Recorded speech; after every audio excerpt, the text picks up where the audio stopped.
I am a 50-year-old woman who, from a young age, embraced a belief in reciprocity. I trusted that my diligence and kindness would be met with the same from others. This principle guided my relationships, and I firmly believed that treating people with compassion would inspire them to do the same. Even after marriage, I held on to this belief, hoping that my care and thoughtfulness toward my husband would be mirrored by him. Back then, the expectations placed on women were different. We were often expected to make sacrifices, and I accepted these norms wholeheartedly. I devoted myself to my husband and children, confident that these sacrifices would lead to a fulfilling future. Yet, life didn't unfold as I had hoped. Despite tireless efforts and countless early mornings dedicated to my family, my work often went unnoticed, overshadowed by complaints or minor mistakes. I wasn't forced into this lifestyle. I was just an ordinary person who married a coworker 5 years my senior, conforming to the societal norms of the time. After the birth of my daughter, I left my job to become a full-time housewife. I never regretted the decision, seeing it as a natural step for maintaining family harmony. My life wasn't glamorous like the stories in TV dramas, but it was stable and manageable, until my daughter reached 9th grade. That was when tragedy struck. My mother passed away suddenly from a heart attack. Amid my grief, I discovered my husband's affair. While I mourned, he found solace in someone else, growing distant and eventually demanding a divorce. In those days, divorce was heavily stigmatized. Despite his cold and irresponsible behavior, I hesitated to consider separation. Looking back, I realize how naive I was. Yet, with a daughter witnessing our crumbling marriage, I felt trapped. During a particularly heated argument about our impending separation, my father, recently widowed and deeply concerned, came to visit. Witnessing my distress, he encouraged me to leave with my daughter and offered us refuge. His support marked a turning point. With his help, I saw that clinging to a failing marriage was futile. Overwhelmed by his compassion and wisdom, I agreed to the divorce. In the settlement, my husband gave me $6,000 in cash. With my father's backing, I secured a modest 3-bedroom townhouse for my daughter and me. It became a fresh start, but I braced myself for the challenges ahead. As a divorced woman raising a teenager, I anticipated judgment and scrutiny. My daughter, like any adolescent, struggled with the upheaval and often voiced her frustrations. Yet, I knew I couldn't afford to dwell on the past. I had to provide for her, so I threw myself into finding stable work. Being an older, divorced woman with a dependent child posed challenges in the job market. Undeterred, I juggled multiple part-time jobs, worked night shifts, and took on freelance work whenever possible. As time passed, my daughter reached her senior year of high school. Despite our financial struggles, she excelled academically and found ways to thrive. Motivated to secure her future, I took a demanding job at a 24-hour restaurant. Enduring 11-hour shifts, I saved 2/3 of my earnings for her college tuition. Throughout, I faced judgment and gossip, particularly from married men who assumed I was vulnerable, but I persevered for my daughter's sake. The sacrifices were many, but I was determined to give her opportunities one never had. She became my anchor, giving me the strength to endure life's challenges. I clung to the hope that one day, we'd look back on these hardships with pride in our resilience. A year later, my daughter's outstanding academic performance earned her admission to Harvard University. That moment brought immense joy and validation, making all our struggles feel worthwhile. As she embarked on her college journey, I reflected on everything we had endured and felt a deep sense of fulfillment, knowing we had triumphed together. I felt a profound mix of pride and relief knowing that our shared sacrifices had led to such a promising new chapter in my daughter's life. Although I had managed to provide her with an education and a stable home, the emptiness left by her absence was palpable. We kept in touch regularly through phone calls, and during the initial months of her newfound independence, our relationship deepened. Her continued affection and connection were a comfort to me, and I treasured the growth in our bond despite the challenges we had faced. When my daughter graduated from college without financial burdens, a dream we had tirelessly worked toward, I felt an immense sense of accomplishment. I had hoped we might live together again, but to my surprise, she secured a job at a defense corporation and chose to live independently. To support her decision, I took out a bank loan and helped with the down payment for a condo near her workplace. As I aged and adopted a simpler lifestyle, my daughter blossomed into a stylish and confident career woman. Seeing her thrive brought me immeasurable joy, reinforcing the value of my sacrifices. In her success, I found great satisfaction, feeling the truth in the saying that people often forget their own needs in moments of joy. Despite the financial stability I had provided during her college years, her upcoming wedding presented a new challenge. Some questioned why I continued to struggle financially when my daughter was capable of supporting herself. Yet, I was determined to contribute to her wedding expenses to prevent any potential disdain from her future in-laws. My belief that sacrifices for her happiness would bring joy to us both kept me resilient. As she entered the dating world, I noticed a growing distance between us. Initially, the change hurt, but I came to understand that her adult life and relationships rightfully took precedence. I waited patiently, hoping she would mature and reconnect with me, realizing that priorities naturally shift during this phase of life. On her 28th birthday, however, I experienced a poignant moment. I had looked forward to celebrating together, but she told me she had plans with someone named Scott and reassured me that there was no need for any special preparations. While her intent may have been to ease my burden, her casual dismissal of the day stung. Her birthday, a day so significant to me, seemed to be just another day to her. Determined to see her, even briefly, I took the day off work and made an extra effort with my appearance before heading to her office. But what I encountered there left me reeling. In the lobby, I saw my ex-husband with his new partner, people I had long hoped to avoid. How he knew to be there puzzled me. When I tried to call my daughter, she abruptly hung up, claiming she was in a meeting. Feeling bewildered, I turned around and, to my shock, saw her cheerfully calling out to her father and embracing him warmly. Her boyfriend seemed to know my ex-husband and his wife, which deepened my sense of betrayal. It felt as though everyone had conspired against me. Drained and upset, I quickly left the scene. Reflecting on that day, I wrestled with a desire to confront both my daughter and my ex-husband, but a stronger urge to retreat and protect my heart won out. Despite the turmoil, I resolved to continue loving and supporting my daughter, holding on to the hope that time would bring understanding and healing between us.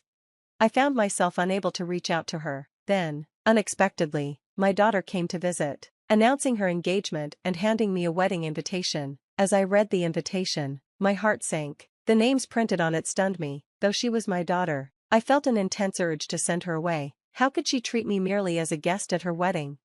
Unable to hold back, I confronted her, expressing my hurt at being marginalized during such a significant event. "I'm not just a guest," I told her. "I'm your mother." My daughter apologized, her voice hesitant, explaining that she felt trapped by the circumstances. She wanted to marry Scott, but his parents scrutinized every detail about her.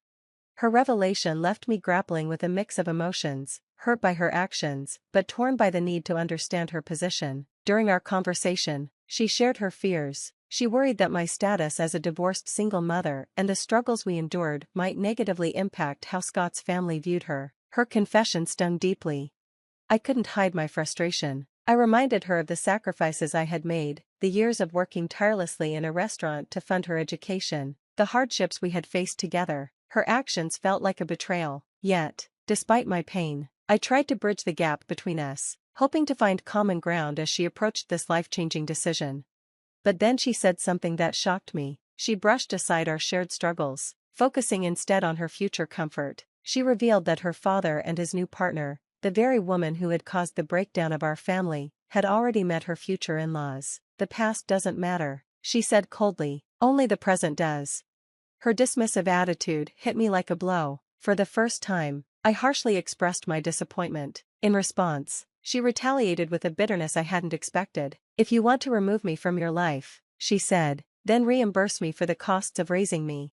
The exchange escalated quickly, her words cutting deeply. She stormed out of my home, declaring us strangers. Left alone, I stared at the wedding invitation she left behind, noticing that another name, her father's, had taken the place where mine should have been.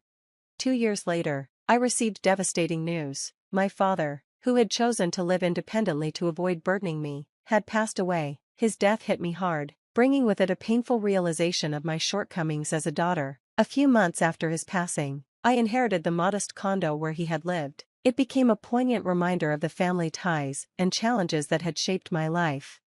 As I stood in that condo, I thought about the money I had saved for my daughter's unused wedding. A bittersweet realization dawned. I had spent so much of my life sacrificing for others, trusting that my devotion would be enough, but perhaps I had neglected myself in the process. It was time to change. I decided to start living for myself, even if it felt late in life. Reflecting on everything I had endured, I resolved to prioritize my own desires and needs before it was too late. Amid these reflections, A close friend, a real estate broker I had worked with during my restaurant years, offered a glimpse of a new path forward. I had spent most of my life sacrificing for others, trying to meet expectations and ensure those I loved were cared for. But one day, a close friend, a real estate broker I knew from my restaurant days, challenged me to consider what I truly wanted. She encouraged me to break free from societal expectations that demand women sacrifice endlessly. Her words sparked something in me, a desire to live for myself. Though I felt pangs of regret for the years lost to sacrifice, a new sense of hope began to grow. Inspired, I decided to take a leap into the real estate business. Using my savings and the proceeds from selling my late father's condo, I studied auction bidding and took a bold step. To my astonishment, I became the owner of a building in a prime location almost overnight. 8 months later, after returning from a mountain climbing adventure, I moved into the top floor of my building, transforming it into a cozy home. I felt a sense of liberation, a fresh start to a life where my happiness took center stage. One evening, as I rested from my adventures, a knock at the door interrupted my thoughts. Exhausted but curious, I opened it to find my daughter standing there. She was visibly pregnant, holding a chubby-cheeked toddler, with tears streaming down her face. Her life, she confessed, was in turmoil. Her husband had become violent and unfaithful. Now, on the verge of giving birth and needing to care for her young daughter, she sought refuge with me. Her arrival stirred a tempest of emotions. The wounds from our past, her disregard for my sacrifices, and our bitter parting, were still fresh. She admitted that beyond seeking shelter, she needed financial help. She even hinted at a claim to the money I had once set aside for her wedding and my inheritance. Caught between compassion and anger, I confronted her. I saved for your education and your wedding. I sacrificed everything for you. You once told me to stay out of your life. Now, after all that, you come back and ask for money? The bond between a parent and child isn't something to be exploited whenever it's convenient. Her response cut deep. I am still your daughter. You raised me to be strong, but maybe you were too busy working to teach me how to be a better person. I've become selfish, but now, I have no one else. My father's new wife ran off with all his money, and he's disappeared trying to find her. If you abandon me, I'll be like an orphan, with no one to turn to. How could you turn your back on me and your grandchildren? Her words overwhelmed me. In the heat of the moment, I pulled out all the cash I had and threw it at her. Take this money, I said coldly, but after this, don't come back. I won't let you walk in and out of my life as you please. Your life is important, but so is mine. I watched as she left, carrying her child and her unborn burden. The pain of asking my daughter to leave was almost unbearable, but her selfishness, and the echoes of past grievances, had become too much to endure. After that, my daughter never returned. Too proud to admit her mistakes, she cut ties entirely. I often wondered if things could have been different, if she had come back genuinely repentant, seeking forgiveness and understanding. Perhaps I would have found it in my heart to help her, to confront the mess her husband had made of their lives. But that moment never came. Instead, I was left to reflect on the complexities of our relationship, the pain of our separation, and the lessons I had learned. Despite everything, I couldn't help but feel disappointed. My daughter had erased me from her life to pursue a marriage that ultimately brought her misery. It left me questioning why both she and my husband had made such destructive choices, despite the sacrifices I had made for them. Now, I see that the only person truly living the life I envisioned is me. This experience taught me a valuable lesson. No matter how strong your relationships may seem, you must prioritize your own well-being. Betrayal can come from anyone, but the one person who should never betray you is yourself.